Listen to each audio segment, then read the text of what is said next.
Okay, boleh kita mula sekarang? Boleh. Okay. Boleh. Boleh kan? Okay, kita tengok. Kamu boleh rujuk buku teks lah, muka surat 1. Muka surat berapa tadi? Muka surat apa? Ya, betul. 36. Muka surat 36. Okay, muka surat 36. Kepentingan gerak balas terhadap rangsangan dalam haiwan. Okay. Mula-mula kamu tengok dari buku teks tu atau kamu tengok pada skrin. Okay, kamu nampak itu gambar burung hantu kan? Gambar mata burung hantu. Okay, dia tengok kamu jaga malam ni ke tak? Okay, manusia dan haiwan seperti kucing dan burung hantu mempunyai sepasang mata yang terletak di hadapan kepala. Okay, jadi kamu boleh bezalah mata tu di hadapan kepala ataupun di sisi kepala. Jadi manusia dan haiwan ini mempunyai penglihatan stereoskopik. Jadi kalau macam ni, kita manusia penglihatan apa? Stereoskopik. Ya, stereoskopik. Jadi stereoskopik ni pandangan dia tu macam ni lah. Okay, antara mata kiri dengan mata kanan, dia ada pertindihan, kawasan pertindihan besar. Jadi bila ada kawasan pertindihan besar ni, kita boleh nampak dengan jelas. Okay, kita boleh meneka jarak. Kita boleh kalau nak menangkap apa-apa benda pun kita boleh nampaklah dengan jelas.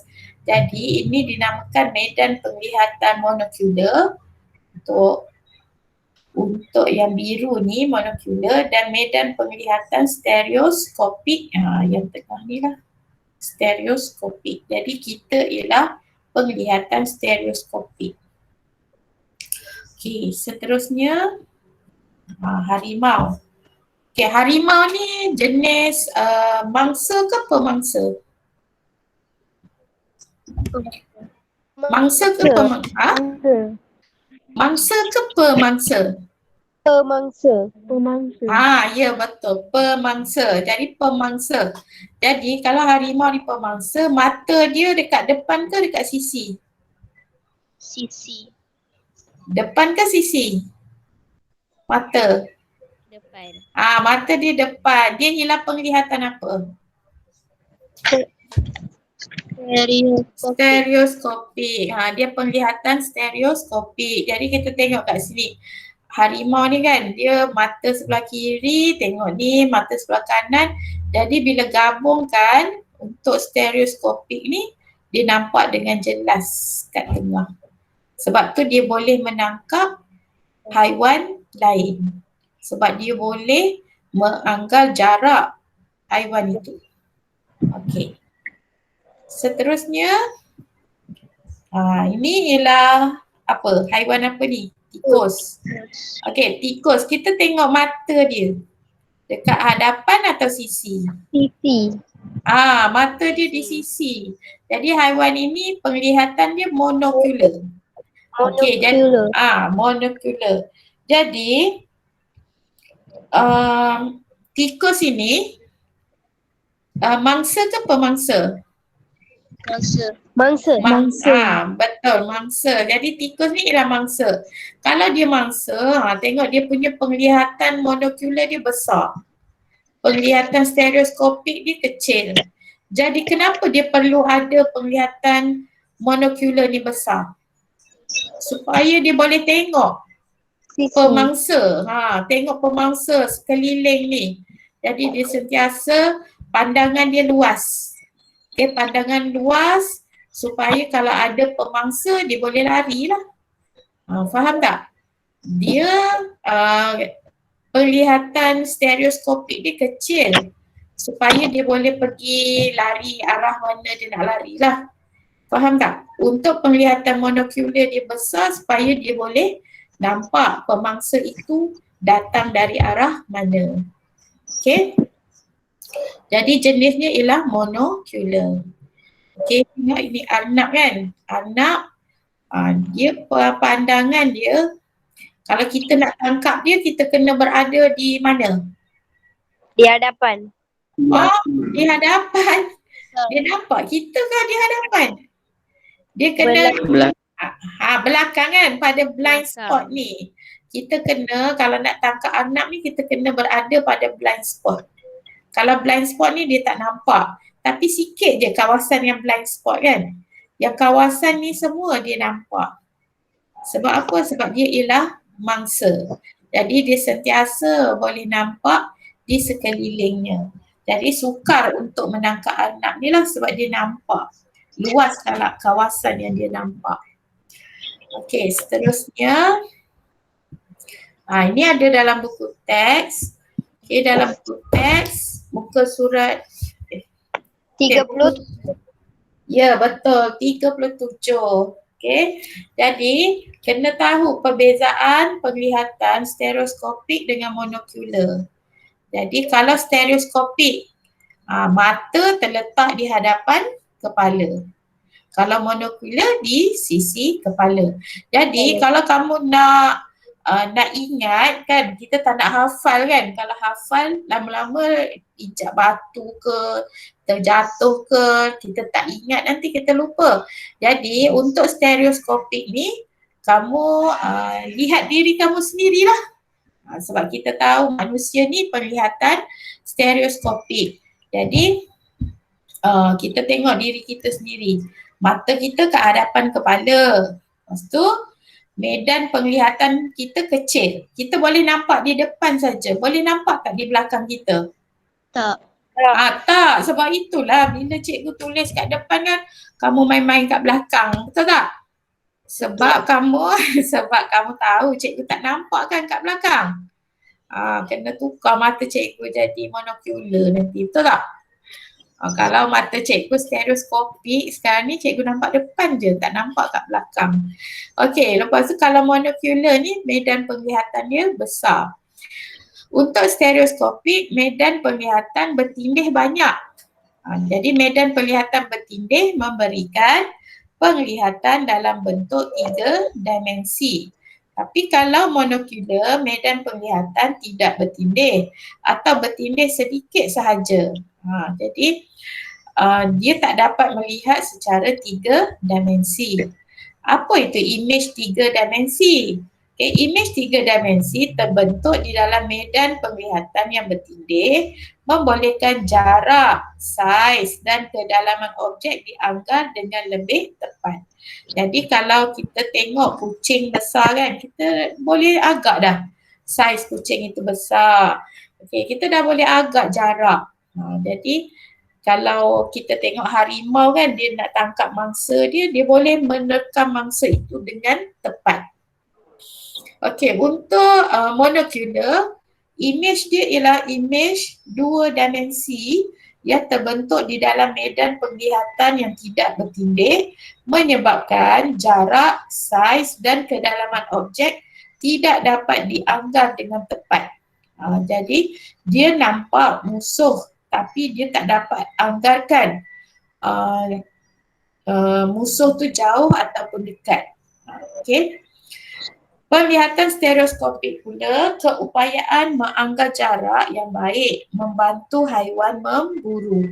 Sebab itu haiwan yang pemangsa ialah penglihatan stereoskopik dan haiwan mangsa ialah penglihatan monokular supaya medan penglihatan dia luas membolehkan haiwan mengesan musuh yang mungkin datang dari mana-mana arah.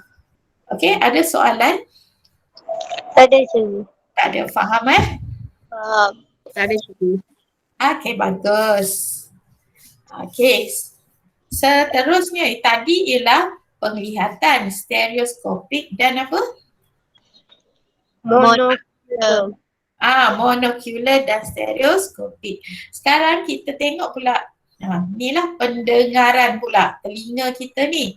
Pendengaran stereofonik. Okey, kalau pendengaran fonik. Okey, pendengaran stereofonik, buku teks masih muka surat 37. Okey, pendengaran stereofonik ialah pendengaran dengan menggunakan kedua-dua belah telinga. Jadi kita dapat mendengar dengan tepat sebab kita gunakan dua-dua belah telinga dan telinga kita tak pekak, betul tak? Jadi pendengaran stereofonik membolehkan kita menentukan arah bunyi dengan tepat. Okey, jadi kita kalau dengar tu kita tahu dari mana arah bunyi tu. Okey, kebanyakan haiwan mangsa mempunyai penglihatan monokular. Kepentingan pendengaran stereofonik bagi manusia adalah untuk menentukan lokasi sumber bunyi.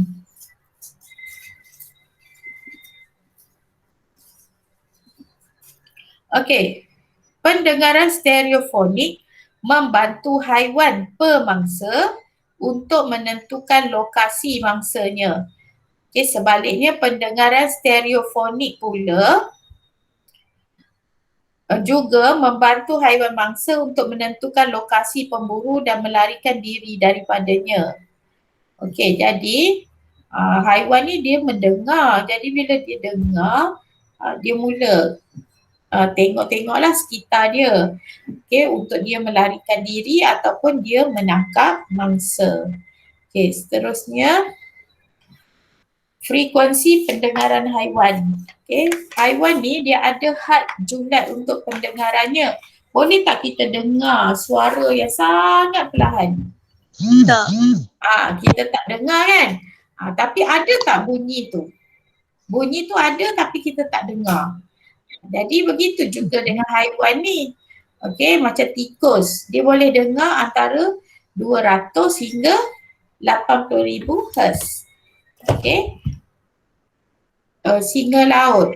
Jadi kalau kita tengok antara semua ni, yang mana paling sensitif pada bunyi? Yang mana paling sensitif pada bunyi? Anjing. Yang boleh dengar. Ya betul, anjing atau gajah. Gajah. Sebab tu kalau masuk hutan jangan mengata-ngata pada gajah kan. Nanti dia dengar sebab dia boleh dengar 16 ni. 16 Hz. Okay, 16 Hz. Manusia pun boleh dengar 20 Hz. Paling rendah. Tapi gajah lagi boleh dengar 16 Hz paling rendah. Jadi inilah apa haiwan ni mendengar. Jadi bila dia mendengar, dia boleh menangkap musuh dia ataupun dia melarikan diri daripada musuhnya. Okey, dan akhir sekali organ deria. Organ deria menjamin kesinambungan haiwan di bumi. Okey, organ deria menjamin kesinambungan haiwan di bumi. Yang pertama sekali kamu tengoklah muka surat 39 buku teks, iaitu feromon, pengeluaran feromon. Apa benda feromon ni? Feromon ni ialah macam bau lah yang dapat dikesan oleh organisma ni. Haiwan ni dia boleh mengesan bau, lepas tu dia pergilah kepada benda yang berbau tu. Okey, nanti kita tengok nota lain sikit lagi. Okey, seterusnya garis lateral pada ikan. Okey, garis lateral pada ikan ni lah ialah deria untuk ikan. Okey, ikan boleh mendengar atau mengesan bunyi melalui garis lateral pada ikan ini. Okey, seterusnya penghasilan medan elektrik. Okey, penghasilan medan elektrik oleh contohnya ini ialah belut. Okey, belut laut dia boleh mengeluarkan medan elektrik. Okay, dan dia akan menghasilkan tenaga elektrik. Kalau kita berdekatan dengan dia dan dia rasa terancam, dia akan mengeluarkan medan, mengeluarkan elektrik ni dan kita akan kena renjatan elektrik. Jadi kalau ada ikan lain yang berada berdekatan dengannya, bila kena renjatan elektrik ni, ikan itu akan mati. Jadi belut ni akan terus hidup. Okey, kita dah habiskan tajuk yang ni. Okey, tengok sekejap lagi. Okey, ada soalan tak?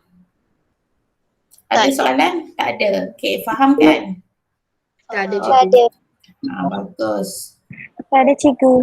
Okey, tak ada, bagus. Kita tengok sikit nota. Ini kalau sekolah saya dah bagi latihan ni. Tapi tak sekolah. Tak sekolah. Tak boleh nak bagi lagi. Okay, kita tengok ni sekejap. Yang ni tadi semua kita dah bincangkan. Ni. Okay. Okay, tengok feromon yang kita cakap tadi tentang feromon. Ni cikgu dah cari nota tambahan lah. Feromon ialah, kamu boleh catat sikit lah kalau kamu perlukan ini.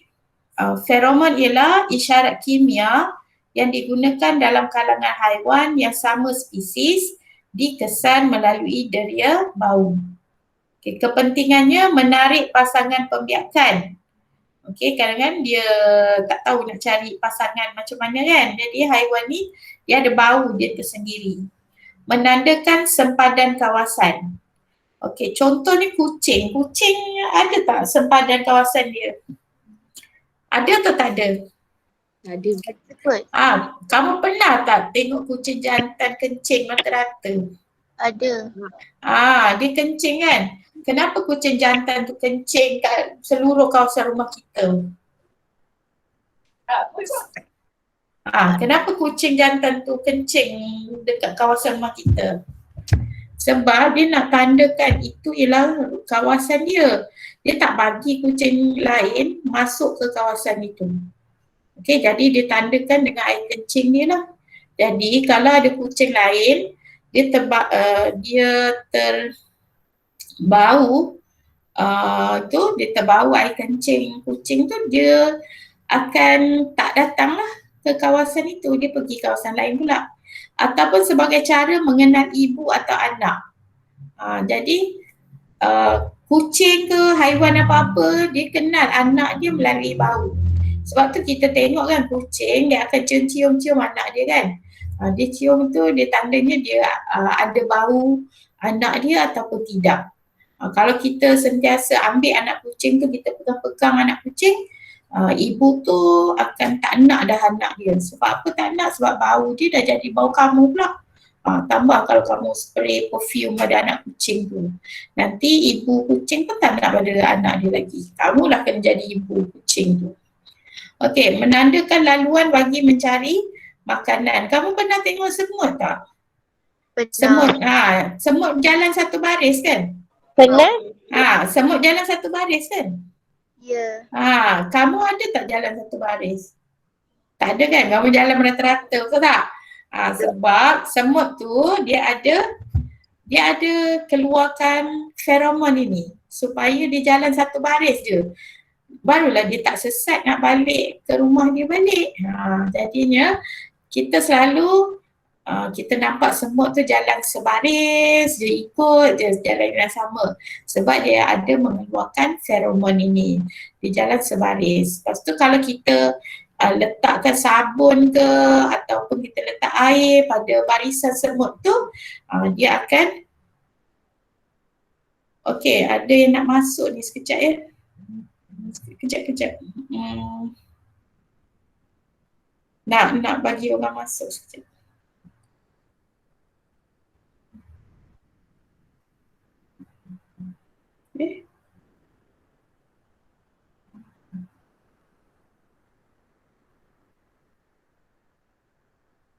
Okey, selamat datang pada yang baru masuk. Sebenarnya kalau kamu pakai akaun Delima, kalau pakai akaun Delima, kamu tak payah saya kena admit kamu masuk. Terus dia masuk. Okey, mana tu?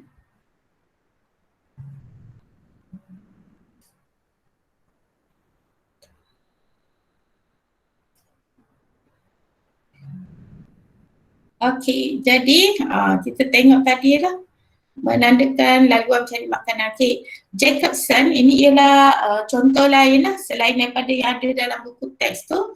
Jacobson ialah organ yang terdapat pada bahagian atas mulut ular, digunakan untuk mengesan bau. Jadi ular pun dia ada mengesan bau. Okey, dia nak bau musuh dia ke ataupun sesuatu yang asing pada dia lah. Okey, ikan mempunyai garis lateral. Ada orang masuk lagi ke? Okey, ikan ada. Okey, ikan punya garis lateral pada badan untuk mengesan getaran dan pergerakan di sekeliling mereka. Jerung, okey, dan sebahagian ikan menggunakan medan elektrik yang lemah mengesan persekitaran mangsa dan musuh. Okey, sesungut. Tahu tak sesungut tu apa?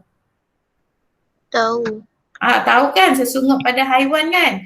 Dan bulu tegal bahagian-bahagian badan dan kaki serangga digunakan untuk mengesan rangsangan. Okay, sesetengah serangga dan invertebrate mempunyai lebih daripada sepasang mata sebagai organ deria penglihatan. Okay, misai pada haiwan peka terhadap sentuhan. Misai manusia macam mana? Peka tak pada sentuhan? Tak tahu. Tak tahu. Tak. Tapi ini ialah misai pada kucing contohnya kan.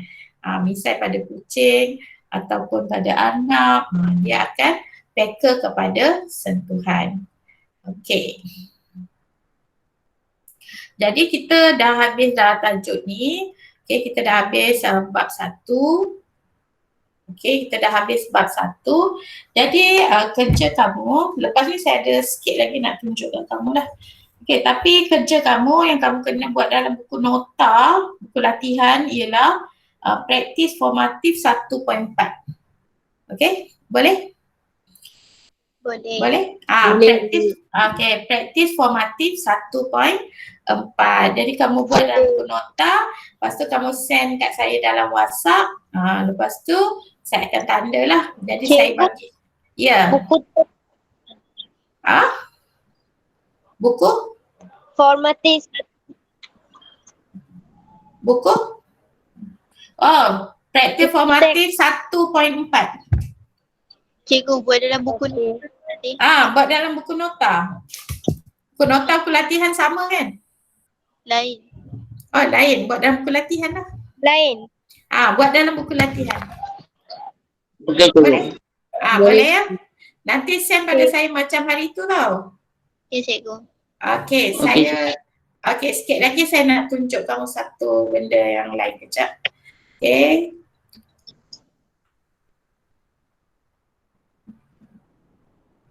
Ni kita dah belajar.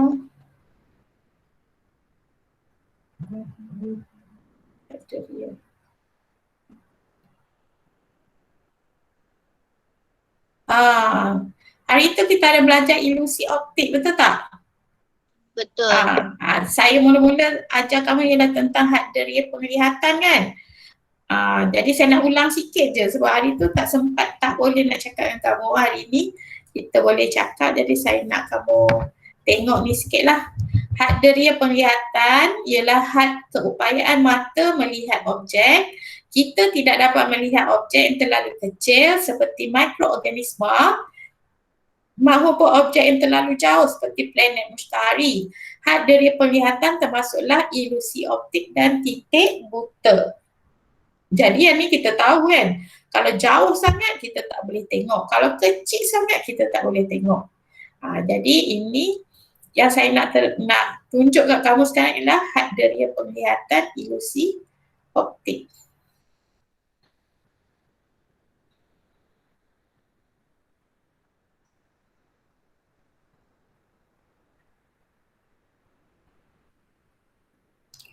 Okey. Kita tengok ni. Yang pertama ni, garisan yang manakah lebih panjang? Mana lebih panjang? Yang pertama PQ. PQ lebih panjang. PQ lebih panjang. Adakah betul dia lebih panjang? Cuba kamu ambil apa pembaris, kamu ukur dia. Adakah dia lebih panjang? PQ lebih panjang dari RS. Ada pembaris tak? Ada apa-apa alat yang kamu boleh ukur? Ada. Okey, jadi kamu ukur. Kamu ukur. Adakah dia lebih panjang atau sama panjang?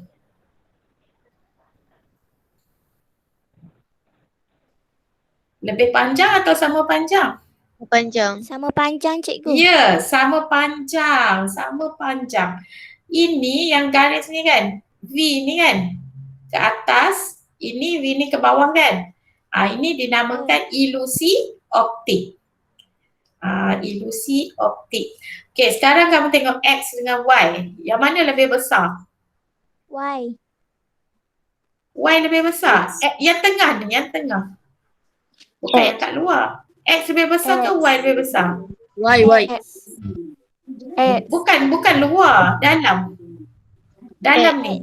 Nampak X lebih besar kan? X. Nampak X lebih besar kan? Ya. Jadi kenapa X nampak lebih besar? Sebab dekat luar ni kecil. Ya. Kalau kamu saiz kamu besar, kamu jangan duduk dekat kawan-kawan yang kecil. Nanti kamu nampak kelihatan sangat besar. Tapi kamu kena duduk kat mana? Duduk di sekitar orang yang lebih besar dari kamu. Jadi kamu nampak kecil. Jadi ini ialah ilusi optik. Okey, adakah sisi segi empat sama itu lurus atau melengkung ni? Melengkung. Melengkung kan, tapi sebenarnya dia ialah lurus. Kamu kena ambil pembaris, kamu ukur kat situ, kamu letak pembaris kat sini. Melengkung ataupun dia garis lurus. Jadi kita dapati dia ialah garis lurus. Kenapa kita nampak melengkung? Sebab kat belakang ni. Jadi ini guna untuk inilah kita buat lukisan ke seni. Okey, seterusnya. Ni kan dia tengok sebenarnya dia sama panjang, tapi disebabkan kita letakkan garis kat ujung ni, kita nampak dia lebih panjang. Jadi ilusi optik berlaku apabila objek yang dilihat berbeza daripada keadaan sebenar. Ilusi optik berlaku disebabkan oleh otak tidak dapat mentafsir dengan tepat objek yang dilihat oleh mata kerana gangguan sekitar objek. Jadi ini ialah gangguan. Ini semua gangguan. Gangguan inilah yang menyebabkan otak kita tidak dapat mentafsir dengan tepat. Okey, nampak ni? Apa yang kamu nampak? Ini nampak apa? Nampak orang? Nampak orang? Nampak. Nampak orang. Nampak kuda? Nampak. Ada berapa kuda? 2. Ya, ni satu kuda. Baguslah kamu. Ni satu kuda. Ini satu kuda. Okey, ini ialah Burung. burung. Ni. Jadi bukan kita nampak ada ni, kalau kita tengok ni je macam orang kan. Ini orang. Apa dia? Mata ada dua. Ya betul. Jadi kalau yang ni nampak lurus ke nampak bengkok ke? Bengkok. Sebenarnya lurus. Sebenarnya lurus. Okey, ni kalau kamu nak buat seni ke apa, dia sangat berguna lah. Okey, ni nampak apa ni? Kapal layar. Lagi nampak apa? Ombak. Lagi? Ada lagi? Jambatan. Ya, jambatan. Kalau ini kat sini, kan ini ialah tiang-tiang jambatan kan? Ataupun kalau tengok sini macam kapal layar. Okey, ni kapal layar. Lepas tu nampak dari sini, sini, dah jadi jambatan. Jambatan di belakangnya kapal layar. Okey, nampak kan? Di sini. Nampak apa? Muka lelaki ke perempuan? Perempuan. Nampak lelaki ini, nampak perempuan ini. Nampak tak perempuan ni? Nampak. Nampak perempuan ni kan. Okey. Okey, dan titik buta ni lah. Hari tu saya dah terangkan tentang titik buta. Okey, mengatasi had deria penglihatan ialah mikroskop imbasan elektron. Ini mikroskop elektron, ini ialah apa ni sebenarnya? Ini ialah lalat, betul, lalat. Ni mata lalat yang dilihat dengan mikroskop elektron. Okey, mikroskop elektron ni tak adalah di sekolah kita. Dia untuk apa? Makmal yang besar-besar lah. Sekolah kita ada Mikroskop apa? Mikroskop apa ada kat sekolah kita? Mikroskop apa ada kat sekolah kita?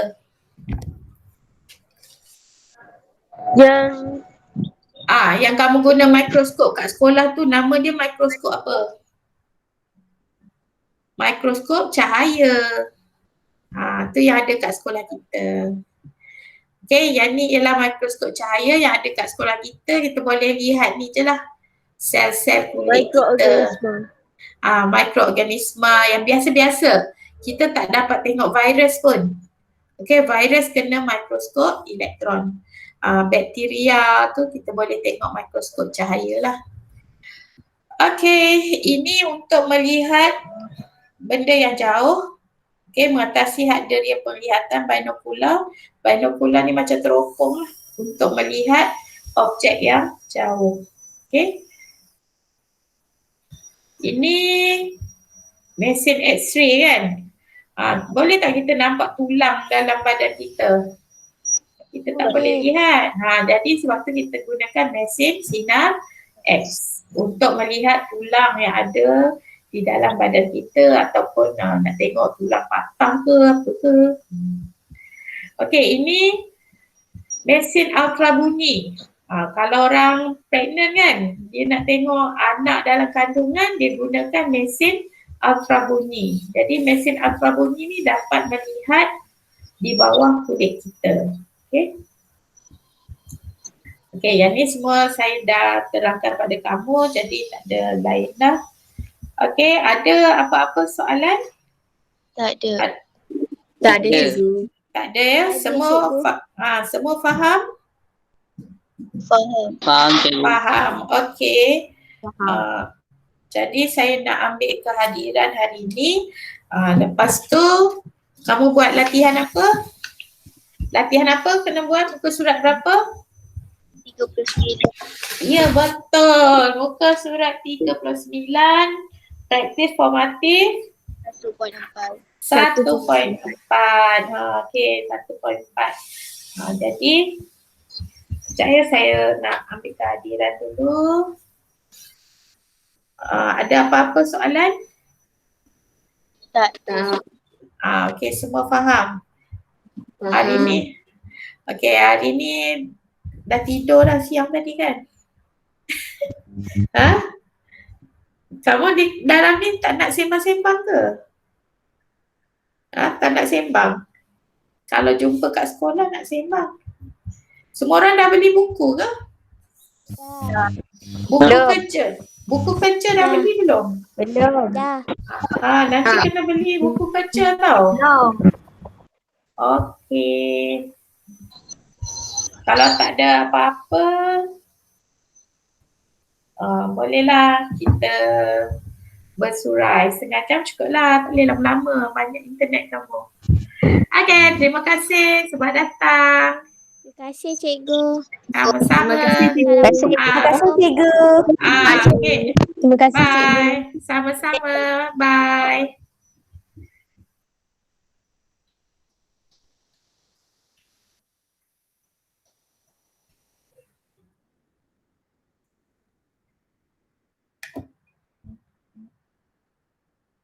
Bye. Chun dah keluar ke? Chan, Chun Wei.